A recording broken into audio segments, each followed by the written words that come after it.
Alors, on l'a vu, un certain nombre d'avocats ont protesté, hein, ils invoquent le secret professionnel. Alors, qu'est-ce qui vous choque, vous, Jean-Marc Félida, en tant qu'avocat? Est-ce que c'est parce que l'avocat de Nicolas Sarkozy est soupçonné d'être complice, ou en tout cas, il est traité comme tel? Ses conversations sont écoutées, chez lui, on perquisitionne, et aussi chez son entourage, d'ailleurs.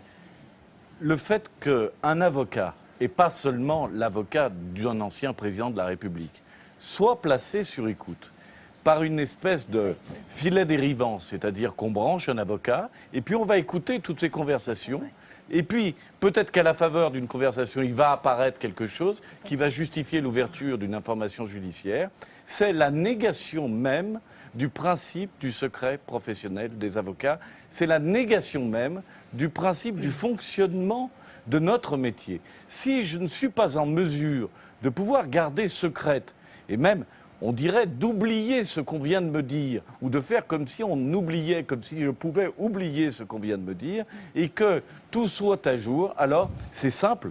Je remballe ma robe et je ne peux plus faire mon métier. Mais vous savez bien qu'il y a des téléspectateurs qui vous écoutent en ce moment et qui se disent que le secret professionnel, c'est bien pratique, y compris pour cacher des actes délictueux, par exemple. Mais les avocats, tous les jours dans nos métiers, dans nos cabinets, nous recevons des informations qui sont des informations qui nous sont données par des justiciables. Et il est essentiel que les justiciables aient cette garantie. L'avocat lui-même n'est pas, comment dirais-je, le créancier, c'est pas celui qui prétend à ce secret. C'est une garantie du justiciable. C'est la garantie que vous, demain, vous pouvez aller voir un avocat dans quelque domaine que ce soit, familial, pénal, social, et que vous pouvez lui dire quelque chose, et que cet avocat n'aura pas le droit d'aller le répéter à l'extérieur. C'est un droit qui est votre droit, c'est pas le droit de l'avocat. Et c'est là où il s'opère une confusion.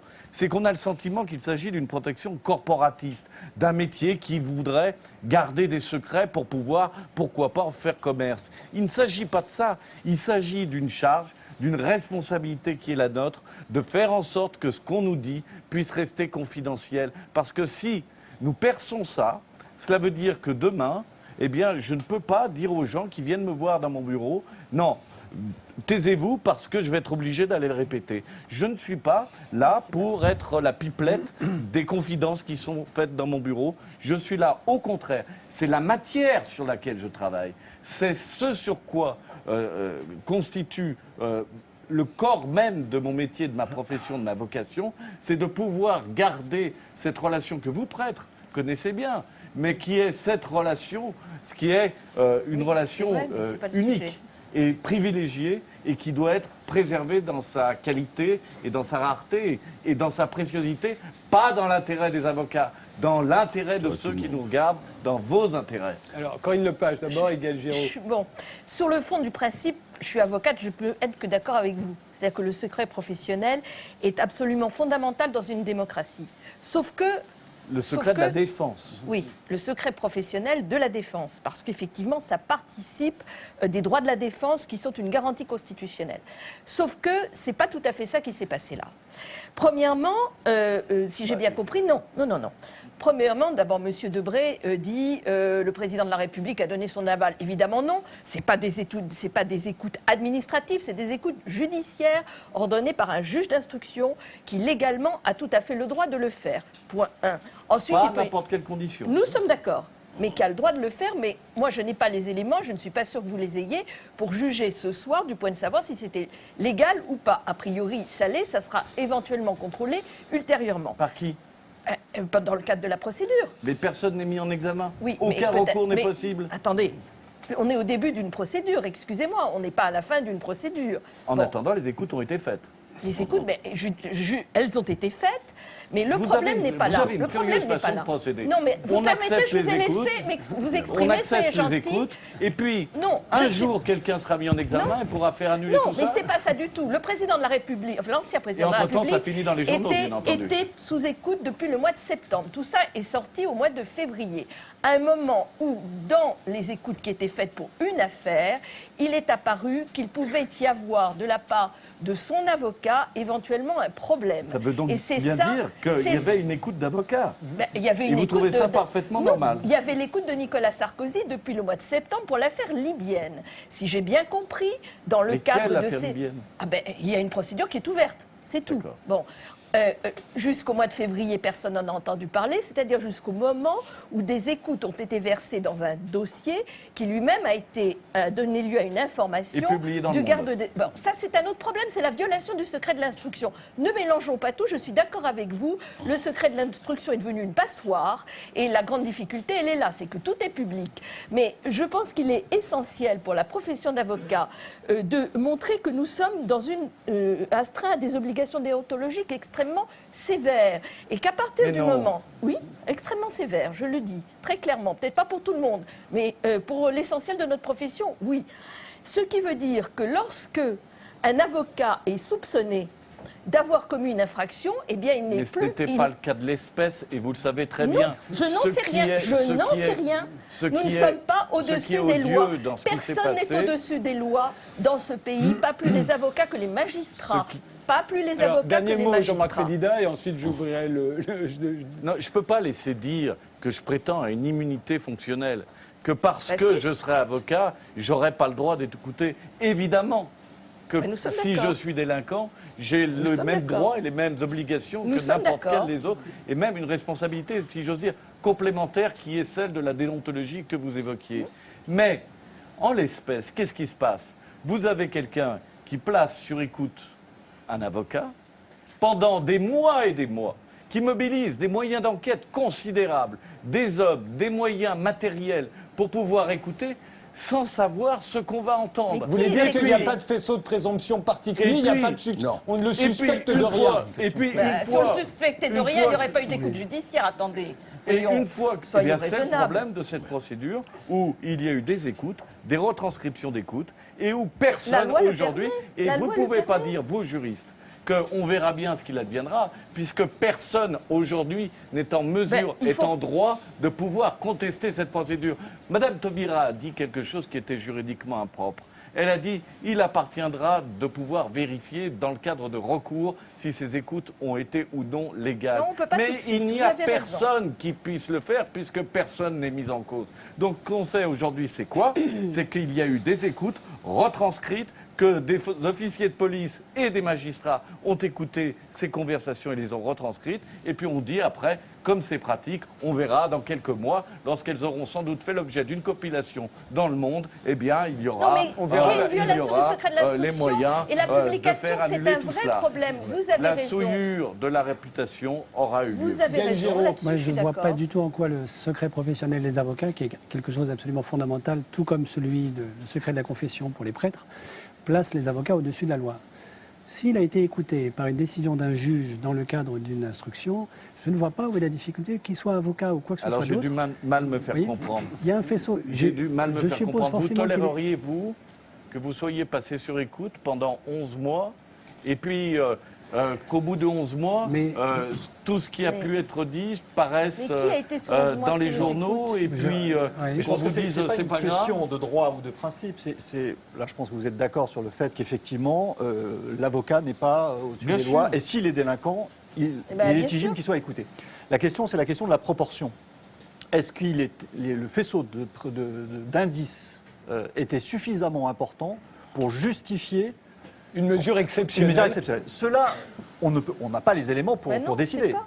Donc la question, ce sont les juges d'instruction qui ont les éléments pour décider. Mais la question que vous posez, c'est une question très très importante, c'est de se dire, s'ils ne l'ont pas, ce Oui. faisceau de présomption, est-ce qu'ils vont en pâtir? Est-ce qu'ils seront responsables? Et de ce point de vue-là, on peut douter, vu les effets délétères, catastrophiques que cela représente, que les juges, d'une certaine façon, soient vraiment punis pour un acte, pour le coup, irresponsable, parce que les effets seront catastrophiques. Donc C'est- de ce point de vue-là, c'est pire que il y a- ça, si j'ai bien compris Jean-Marc Félida, c'est que c'est comment les empêcher de le faire. Vous Oui, voudriez mais que ça ne on soit peut pas non, on peut possible. pas. Mais il y a faut une changer la loi. irresponsabilité du coup de cette justice-là qui est problématique en démocratie. parce que c'est un pouvoir qui n'a pas de responsabilité. c'est vrai. Et pas de limite, C'est vrai. visiblement, parce que les avocats étaient très fâchés des écoutes, mais aussi des perquisitions. Le contrôle a des posteriori saisies ne va pas fonctionner. Alors, ça, c'est... D'un des leurs, en fait. Non, c'est pas un des leurs. Oui, pardon. Il n'y a pas de corporatisme, il n'y a pas de politique là-dedans. Il y a simplement une façon de mener des enquêtes. Vous parliez de proportionnalité il y a un instant.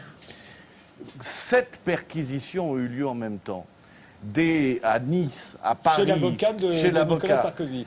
Un déploiement policier considérable. Un coup de filet a été fait. Pourquoi? On n'en sait rien.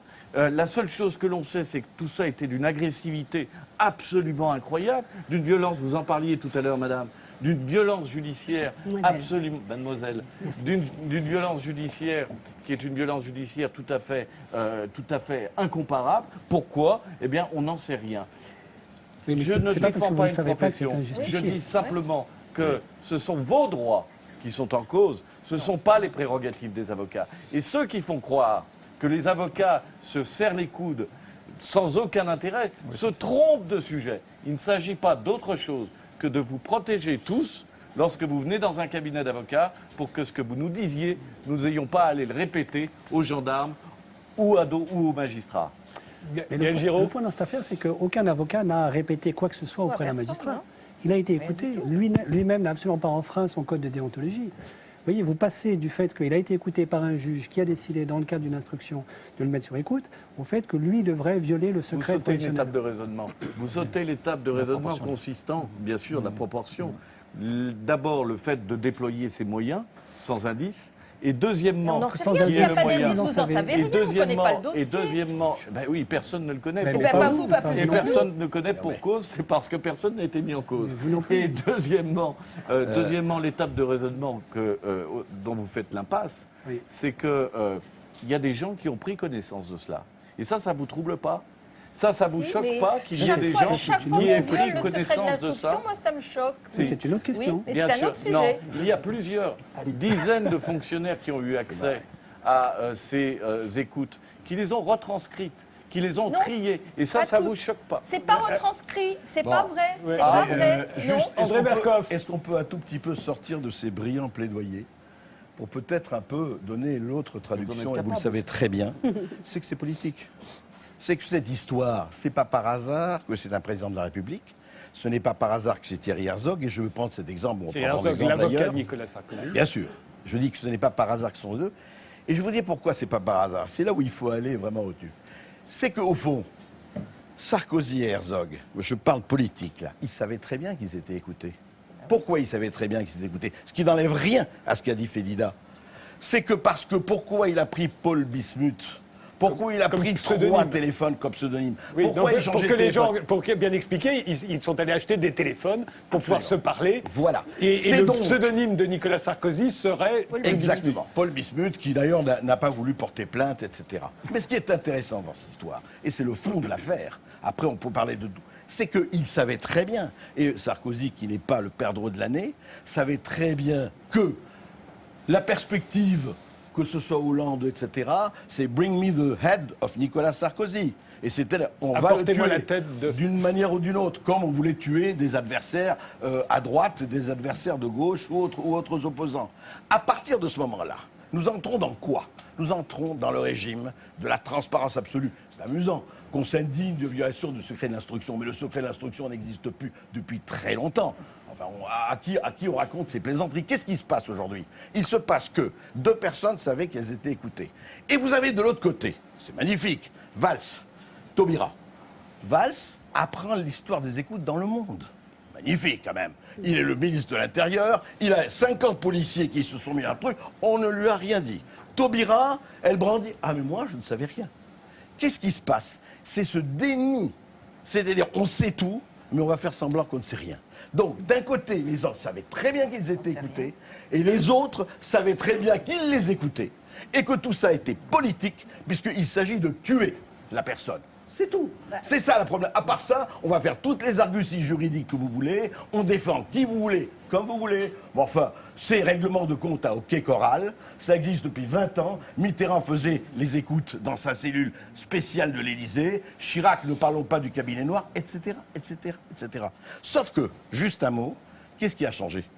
Ce qui a changé, c'est Internet, c'est les réseaux sociaux, c'est la circulation à la nanoseconde de l'information. Et qu'on ne peut plus aujourd'hui raisonner comme il y a 30 ans, comme on pouvait cacher des choses. Oui, voilà la différence. Alors, pas tout à très fait, court, pour finir sur ce sujet, Corinne Lepage. André Berkoff, je ne suis pas tout à fait d'accord avec vous. Parce J'imagine. que, non pas que je sois là pour défendre François Hollande, ce n'est pas le sujet. Qui est un aspect politique, oui, évidemment, on n'est pas des perdants de l'année, on l'a très bien compris. Sauf que même le les écoutes ne sont pas administratives, elles sont judiciaires, elles sont faites par des juges d'instruction, dans le cadre de Bravo. procédures qui ont été Bravo. lancées, de choses qui existent. Et les juges Tout ça n'est d'instruction pas... transmettent au parquet, vous êtes bien d'accord? Les juges d'instruction, oui, le parquet est au Transmettent courant. au parquet. Oui. Juste un mot quand même. On parle de la séparation des pouvoirs en France. Oui.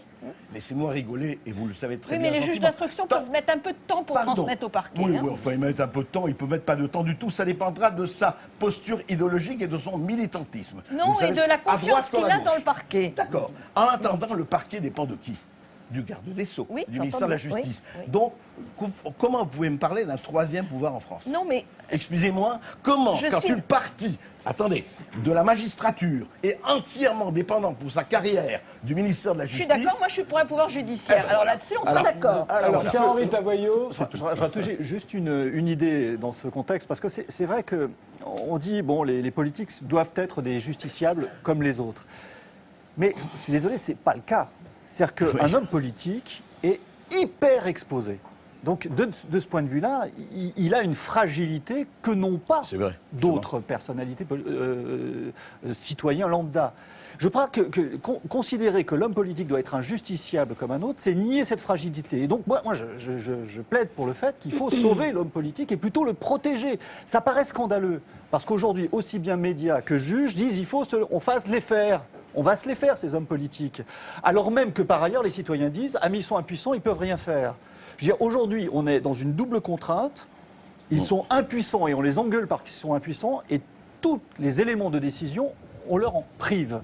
Eh bien, il faut un peu être de cohérence en la matière. Je pense que de ce point de vue-là, la protection particulière de l'homme politique, qu'il soit en exercice, c'est le cas, ou qu'il ne le soit pas forcément dans ce cas-là, je pense que c'est quelque chose Ça qu'on devrait existe. réfléchir. Ça existe, Oui, puisque les ministres, l'immunité. par exemple, c'est la Cour de justice de la République, Bien c'est sûr. pas le système de Mais droit lui commun, voudrait etc. l'étendre à ceux qui ne Mais sont je pas voudrais en quand même fonction. observer que pendant des années et des années, Oui, le bien monde sûr, politique bien sûr. a obtenu une quasi-totale impunité, on est allé trop loin dans le quelques sens. cas mis Ouais. à part. hein. Élie Fleury. C'est fini, ça. Ça ferait de très bonnes pages de romans quand même, ce Paul Bismuth, ce dédoublement, tout ça. Ce qui me bouleverse en fait, c'est le geste de Christiane Taubira, parce que c'est quelqu'un pour lequel j'ai beaucoup d'admiration. Je pense que c'est une très grande dame. Et qu'à l'époque où on sait qu'on est observé de partout, que pouvoir comme ça en toute confiance brandir ces documents, alors que justement on tweet, mais en live quoi, que ça dénote comme... Enfin, je ne comprends pas pourquoi elle a fait ça. Et c'est horrible. Et comme je l'aime, je ne peux pas lui en vouloir. Mais malgré tout, on est en 2014. Et comment elle a pu penser? Alors, elle a pensé que la force de conviction, comme ça, dans le bras tendu, l'emporterait et qu'on se soucierait peu des choses. Mais enfin, on est observé de partout, là, depuis tout à l'heure, là, il y a des choses qui tournent. Et ça, vraiment, ça me bouleverse. J'aimerais savoir ce qui s'est passé dans sa tête à ce moment-là. Alors passons à un troisième cas de la semaine, la MILT, la mission interministérielle de lutte contre la drogue et la toxicomanie, accuse un feuilleton que l'on connaît bien, un feuilleton sur France 3, Plus belle la vie, de nous inciter à fumer de la drogue. En cause, une séquence particulière. Je vous invite à la regarder. Ça se cultive comment? Bah, tu sais, il y a différentes techniques. Alors, en pleine terre, en jardinière ou alors en placard. En placard? Non, mais attends, c'est un placard un peu spécial, tu vois, où il y a des lampes, des gouttes à gouttes, etc. Mais t'as pas besoin de savoir tout ça. Ah si, moi je veux tout savoir, hein, parce que si on me bombarde de questions, je veux être incollable. Eh ben, tu regarderas sur Internet. Non, tu m'expliques. Non, il faut qu'on passe aux travaux pratiques, parce que si on veut que tu saches rouler avant ce soir, il faudra qu'on s'y mette, hein. Tu sais, c'est juste un bon coup de main à prendre. Alors, le tabac et les feuilles. Allez, à toi de jouer. Vas-y, montre-moi. Allez. Alors, voilà, donc tu prends ta feuille. Normalement, c'est pas non... Ah, vas-y. Voilà, donc c'est bien. Tu émiettes un petit peu de tabac. Voilà, tu t'assures que la colle soit bien face à toi. Tu émiettes un petit peu de tabac.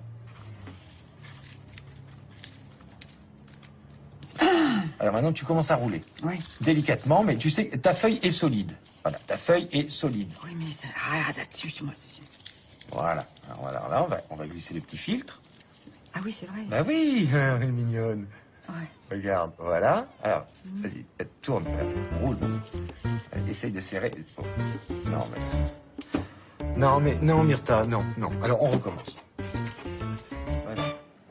Alors nous ont rejoint Christine Kerdelan, vous êtes directrice de la rédaction de l'Expansion et directrice adjointe de la rédaction de l'Express. Vous êtes l'auteur de plusieurs romans et essais. Le dernier c'est J'ai bien aimé le soir aussi avec Jean Maurienne, c'est sur l'utopie amoureuse. Et Étienne Appert, vous êtes magistrat, vous avez été président de la MILT de 2007 à 2012 et vous soutenez la décision de Madame Jourdain-Méninger, l'actuelle présidente qui ne pouvait être parmi nous ce soir, de saisir le SCSA pour cette séquence. Donc, alors la première question qu'on a envie de vous poser, il y a quantité de films qui montrent des prises de drogue illicites ou comment on prend cette drogue exactement. On va voir quelques affiches les plus explicites, souvent des films américains. On ne les attaque jamais, on ne leur reproche rien. Pourquoi tout à coup, Plus belle la vie? Alors, en réalité, on est parti un peu de ce constat. Et en 2008, on a discuté, j'étais président à cette époque, avec Michel Boyon qui dirigeait le CSA, et on s'est dit qu'il y avait des représentations qui étaient un peu gratuites. Alors évidemment, on ne peut pas tout contrôler. Il y a d'abord les journaux, l'actualité qui montre un certain nombre de choses qui existent. Et puis, il y a la fiction. La fiction, c'est déjà quelque chose de plus compliqué. Est-ce qu'il faut tout admettre?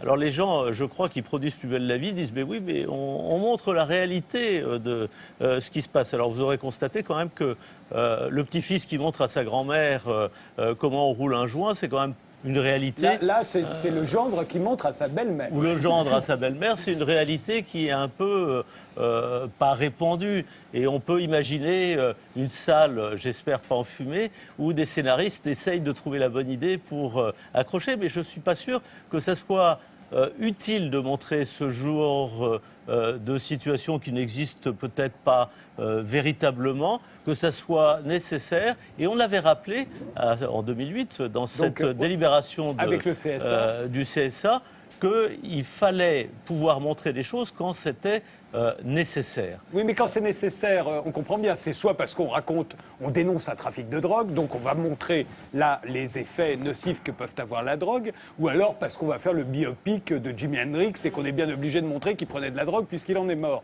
Mais ce seraient les deux seuls cas. Or, vous savez bien que dans tout le cinéma aujourd'hui, notamment le cinéma américain, mais pas seulement, on voit des prises de drogue permanentes et que rien ne justifie, si ce n'est que c'est plus réaliste de les montrer que si on les cachait. Alors vous avez remarqué qu'on n'a pas interdit. Il y a un texte pénal qui est peu utilisé, qui est la présentation sous un jour favorable de l'usage des drogues. Là, on n'évoque pas les conséquences de l'usage des drogues. Or, les uns et les autres, ici, on peut se mettre d'accord pour dire que, par exemple, la consommation du cannabis pour des jeunes cerveaux, c'est quelque chose qui n'est pas bien. Donc, on a fait appel à quelque chose. Vous parlez de responsabilité, une espèce de solidarité collective, une espèce d'appel à la raison qui a fait qu'on a dit à ceux qui font œuvre de production, réfléchissez, est-ce que c'est utile, est-ce que c'est nécessaire? Et là, en l'espèce, on peut se demander quel a été l'objectif. Vous savez, Plus belle la vie, c'est quelque chose d'intéressant parce qu'on en a parlé un peu au moment du placement d'idées. Vous savez, ce phénomène un peu particulier, économique, qui fait qu'on essaie de passer des messages à travers des séries. Et puis, on se dit... ça peut être ça peut aider les gens à se comporter d'une bonne manière. Vous voulez dire, il y a un placement d'idées comme il y a du placement de produits. Voilà. Et en réalité, on a eu quelquefois, dans certaines séries, il fallait manger correctement, il ne fallait pas avoir tel ou tel comportement. Ben là, on a un placement d'idées à l'envers. Et on finit par vous dire, tout ça, c'est banal, quoi. C'est pas si grave que ça. Et là, la responsabilité, pardonnez-moi, la responsabilité... on peut quand même poser des questions à ceux qui ont fait ça. Vous savez, là on voit le gendre, le gentil gendre avec la gentille belle-mère, et on dit mais oui c'est la réalité, mais pourquoi pas l'antisémite photogénique? C'est aussi peut-être une réalité. Le pédophile que sympathique, encore une fois. Pourquoi on ne le montre passez un pas peu en vite. disant Ah, mais c'est non, l'argument de la mais faute. simplement, il y a une réalité sympathique, télévisuelle, et pourquoi on n'irait pas tout montrer? Mais je ne suis pas sûr que ça soit la vérité. La vérité, c'est par exemple le jeune entre 15 et 21 ans, j'ai dit, les scientifiques sont tous d'accord pour dire que l'alcool, le tabac, mais aussi beaucoup le cannabis, notamment le cannabis, c'est une porte d'entrée vers la schizophrénie. Mais qu'on en parle et qu'on n'essaye pas de nous montrer une réalité aseptisée, photogénique, où tout le monde est gentil et ça permet de faire passer un message. La production, après avoir fait ce joint qu'elle a fumé, la belle-mère, elle est malade. Ouais, sauf. C'est vrai. Non, elle est malade. Vous vous rendez bien compte que tout ça est un peu quand même particulier. Cette espèce d'interdiction de moins de 10 ans dans un épisode que des millions de Français, notamment des jeunes Français, regardent. C'est tout en bas, c'est marqué c'est des scènes qui devraient pas viser. Et puis alors, un peu dans le cynisme, on a ce bandeau en disant appelez Drogue Info Service si vous avez des problèmes de drogue. C'est un panneau qui était avant l'épisode. Mais bien sûr, mais c'est parce que On le voit là, tout de suite, le d'ailleurs. CSA demande effectivement, et plutôt pour les reportages télévisuels sur les effets des drogues, qui soient les effets nocifs des drogues, mais qui montrent aussi la réalité des usages de drogue, qu'on rappelle que ceux qui souffrent de la drogue, et malheureusement il y en a un certain nombre, doivent pouvoir accéder à des services d'aide. Mais là, on a un peu un mélange qui pose question. Alors, encore une fois, la BILT, à l'époque, Mme Jourdain-Ménager a eu tout à fait raison, et je la soutiens, vous voyez qu'il n'y a pas que des clivages. Hein, on peut être responsables les uns avec les autres, et on pense globalement les mêmes choses sur ces phénomènes, interroge le CSA, qui n'est pas le censeur, mais qui est le gardien de cette responsabilité collective, pour savoir si c'est bien normal de montrer ce genre de choses. Mais la de cette question qu'on manière. peut se poser, et d'ailleurs que je pose à tout le monde, il se trouve que là, c'est Plus belle la vie, qui est un feuilleton français, et que le producteur, d'ailleurs, interrogé au micro de Jean-Marc Morandini, disait, mais il y a d'autres séries américaines qui montrent la même chose, mais celles-ci ne sont pas inquiétées parce qu'elles sont américaines, et on pourrait dire, il y a plein de films, il y a Intouchable, par exemple, où il y avait plein de prises de drogue illicites, montrées à chaque fois, enfin là, c'était montré sous un jour défavorable, mais dans là, regardez, souvenez-vous de cette scène dans Intouchable, toute la France l'a vue, et tout le monde a trouvé que c'était présenté sous un jour favorable, et personne n'a rien dit. Vous avez raison, mais est-ce que ça ne peut pas être un débat? Est-ce que C'est on ne justement peut pour pas- ça que nous sommes là. Non, mais est-ce qu'on ne peut pas collectivement en discuter en disant est-ce que c'est normal? Eh bien, discutons-en. André Moi, juste Berkoff. un mot, ça ne va pas me... Pardon, Et juste oui. un mot, ça ne va pas me rajeunir, ça. C'est c'est amusant parce que ce que j'entends, monsieur, c'est ce que j'entendais il y a exactement 40 ans, dans les années 70, j'étais à l'Express, et il y avait exactement le même type de discussion sur le cannabis, les drogues dures, les drogues douces, etc. Je veux dire, vous savez, juste une chose, je crois que Plus belle la vie, cette séquence-là, n'a enseigné rien à personne. Pour les millions de gens qui fument du cannabis, je vous assure qu'ils n'ont pas appris quoi que ce soit. Et pour les grands-mères, à mon avis, je ne crois pas que ça les inciter en masse à aller prendre des choses. Je ne crois pas, franchement. Christine Cardellan. Je ne suis pas d'accord avec vous. Moi, si je raisonne en économiste et pas en juriste ou en philosophe, je me dis pourquoi Plus belle la vie a fait ça? Est-ce que c'est pas simplement pour créer une polémique, pour créer des débats comme ceux qu'on a aujourd'hui, pour parler devant le micro de Morandini? Parce que cette scène elle est totalement gratuite, elle est vraiment pédagogique. Effectivement, ça n'apprend rien à personne. Non, mais là, on n'a pas le Sauf temps aux de gens qui raconter n'en ont l'histoire. jamais Il y a une fait. justification dans le scénario. Mais quand même, moi je pense Surtout que Plus belle la vie prend de bonnes je ne positions sais pas sur quelle le est racisme, l'audience. sur les Je minorités. ne sais pas quelle est l'audience en ce moment de Plus belle la vie, mais je serais pas étonné qu'il y ait une légère baisse et qu'avec une séquence comme ça, on s'amuse à remonter un peu les audiences. Moi, je crois qu'il y a une responsabilité sociale quand même d'une production française de montrer de manière aussi dédramatisée, aussi banalisée, une séquence pédagogique sur comment rouler un joint. Alors, Jean-Marc Félida, Moi, je suis fan de Pulp Fiction. le film de Tarantino. le Parce film qu'on de prise de Tarantino. drogue assez violente. Je trouve que ça ressemble à un jardin d'enfants par rapport sûr. au quart C'est du sûr. dixième de Pulp Fiction. Et je suis fan de Oui, mais ça Tarantino. fait vrai. Non, mais Pulp Fiction, Rita c'est Boyo, pas vrai. Il y a un point qui échappe. Bon, d'une part, on peut avoir une suspicion à l'égard du CSA pour se dire c'est comme ça qu'il va justifier son existence en posant le débat. Oui, On c'est ça pourrait avoir aussi. exactement le même argument à l'égard de la série qu'à l'égard du CSA. Mais par ailleurs, je trouve qu'il y a un élément là, dans cette scène qui échappe. Voilà, c'est qu'il y a de l'humour. C'est plutôt drôle, quoi. C'est plutôt distancié. Donc, est-ce qu'il faut mettre une couche la couche de sérieux à côté? Un, elle est ridicule. Deux, elle est totalement inefficace. Donc, Bon, peut-être que Ça change rien. le moins 10 suffisait, c'était pas la Le peine. moins, d'en faire 10, des tonnes. moins de 10 ans, déconseillé Mais moins de 10 ans. ça n'enlève rien à la légitimité de ce que M. Appert nous dit ce soir. Même si c'est moralisant, c'est vrai que ça peut provoquer des effets absolument terribles. Sans être hypochondriaque, c'est vrai que la consommation de stupéfiants dans les âges que vous indiquez, vous avez raison de le dire. Et Mais- je pense que ce sont des sujets que Oui. nous devons contribuer à ouvrir. Nous devons parler de ces sujets, Oui, mais- y compris au risque de choquer en mettant en scène des choses qui peuvent Oui, mais être Jean-Marc choquantes. Félida, juste un mais mot, oui. le Laissez-le fait de finir. montrer, c'est pas forcément souscrire, c'est ouvrir un débat et ça n'enlève rien à la légitimité ni de ce pourquoi vous êtes là, ni de ce pourquoi vous êtes Monsieur Juste Appert. un point. Amen. Vous savez qu'on a découvert, dans les archives des fabricants de tabac à l'occasion d'un certain nombre de procès que les fabricants de tabac payaient les vedettes qui, pendant des années, vous savez, ces vedettes qui sortaient des avions J'adore le mot quand elles vedette. arrivaient à Orly et qui allumaient une cigarette pour faire que chacun se rende compte que pour vivre bien dans sa vie, il fallait allumer une cigarette, être une vedette, on fumait. Et bien là, c'est exactement la même chose. On essaye, à force de répétition, d'humour, pourquoi pas? Moi, je ne suis pas contre, mais je dis simplement présenter sous un jour sympathique la consommation des drogues et notamment la consommation du Juste cannabis. une question, C'est un produit marketing. Cher magistrat, je vais vous poser une question, alors vraiment à l'homme de justice que vous êtes. Vous êtes évidemment. Grand homme de justice. Grand homme de justice, amène à Maître Félida, je sens que vous allez faire affaire ensemble. Je voudrais poser une N'écoute question. personne. Dans les bureaux de tabac, il est écrit partout, comme vous le savez, fumer tue. Pas fumer tue avec un point d'interrogation, pas fumer tue avec des points de suspension, fumer tue. Donc, fumer est un poison.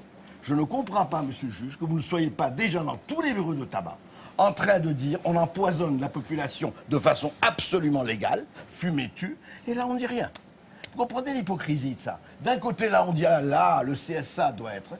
Mais le fumer tue, le tabac qui empoisonne, en principe, d'après ce que je lis, la France entière et le monde entier, là, ça va. Pourquoi? Ça rapporte. Pourquoi? Il y a des taxes. Alors, cette hypocrisie-là, il faut vraiment s'arrêter. Vous savez que Vraiment, cette ça hypocrisie-là, pardonnez-moi, est en Oui. train d'être levée, puisque dans un certain nombre et des circonstances de plus en plus nombreuses, le tabac est une drogue. Le tabac dans les lieux publics est une drogue. Oui. Le tabac ne peut plus être vendu aux jeunes en dessous de 18 ans. Et il y a une cohérence qui a commencé à poindre depuis quelques années, et notamment à l'époque où la majorité ancienne a décidé avec la loi Bachelot d'interdire la vente d'alcool et de tabac aux moins de 18 ans, et a transformé de fait ces produits en drogue dans certaines circonstances ou pour certaines personnes. Et je pense, et je vais vous dire les choses telles que je les pense, que le tabac, dans quelques années, peut-être 20, peut-être 30, sera interdit Oui, parce que, vous effectivement, êtes vous quand l'avez même- dit, Mais c'est un il y a, produit il y a aussi Très le processus optimiste. inverse, puisqu'il y a un certain pays, un nombre de pays qui sont en train de dépénaliser, Dépénaliser. le Peu. cannabis ou l'herbe. En réalité, peu. Pour finir Et sur pour ce des débat, mauvaises raisons. Élie Fleury, Gaël Giraud. Bah, après ce débat, on peut être sûr que Plus belle la vie ne peut pas être comparé, par exemple, à un film de Stanley Kubrick. C'est-à-dire qu'on sait que c'est pas une œuvre d'art, et c'est bien pour ça que le CSA peut se permettre de réagir, parce que je pense à cette scène absolument formidable qui a été tournée, paraît-il, des millions de fois par Kubrick avant qu'il obtienne ce qu'il voulait, qui était son dernier film, Eyes Wide Shut, où elle va se rouler un pet avant de lui faire cette confession qui est le début de la jalousie mortifère de son époux, et elle roule un pet sans problème, elle ouvre la pharmacie très élégamment, dans sa petite culotte blanche, et elle va chercher, elle roule son pet, et elle va, voilà, c'est une sorte d'aveu comme on peut avoir dans Eyes le Wide théâtre Shut, antique, c'est Eyes Wide voilà. Shut, ouais. Bon, là, le CSA ne bougera jamais, parce qu'il y a quelque chose, un supplément d'âme, il y a un ajout qui fait qu'on a bien compris qu'on était dans l'art et qu'il y avait un message. Bon, Plus belle la vie n'est pas une œuvre d'art, on le sait.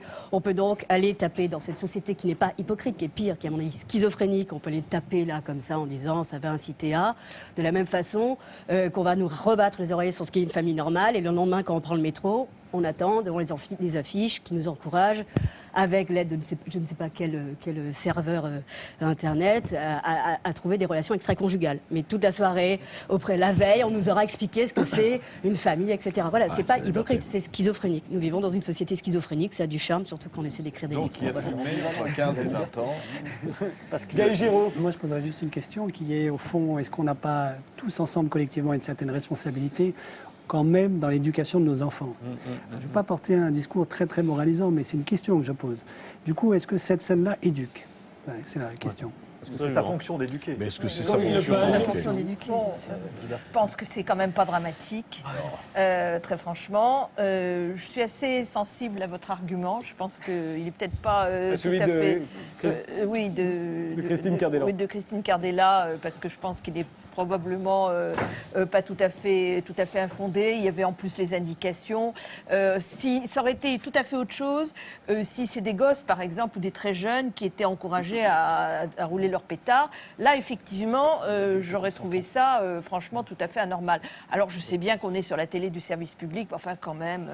bon. Et quand vous voyez un adulte d'un âge convenable, on va dire, si facilement accepter la leçon, se rouler effectivement un joint. Mais c'est indiqué que c'est illégal, ça quand même. légitime. Les adultes sont des prescripteurs de comportement pour nos jeunes. Et moi, je suis tout à fait d'accord avec monsieur. Collectivement, quels adultes nous sommes? Qu'est-ce qu'on prescrit comme comportement pour des jeunes qui sont alcoolisés de plus en plus, qui prennent du cannabis de plus en plus et qui, sur le plan de leur santé, sont abîmés. Je pense que le Nous problème, devons il est en... réfléchir à cela. Oui, Et vous c'est avez pas le raison. lourd On peut qui lutter excuse contre le tout. tout Monsieur le juge. éducatif. Tout n'est pas éducatif, tout ne doit pas être À l'égard éducatif. de nos sinon jeunes, je on pense rate qu'il y a dans un une Oui, mais moment enfin, que je je pense souhaite dans qu'il faut se poser la l'éducation. question de savoir pourquoi nos jeunes boivent comme ils sont en train de se défoncer, parce que c'est de la défonce.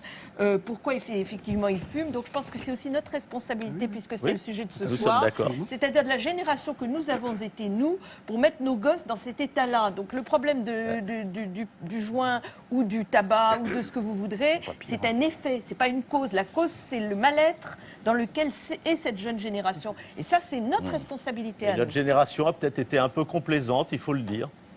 Et merci Étienne Ça seulement. Appert. On passe au 4e cas de la soirée. Des associations écologistes ont porté plainte contre X pour mise en danger d'autrui.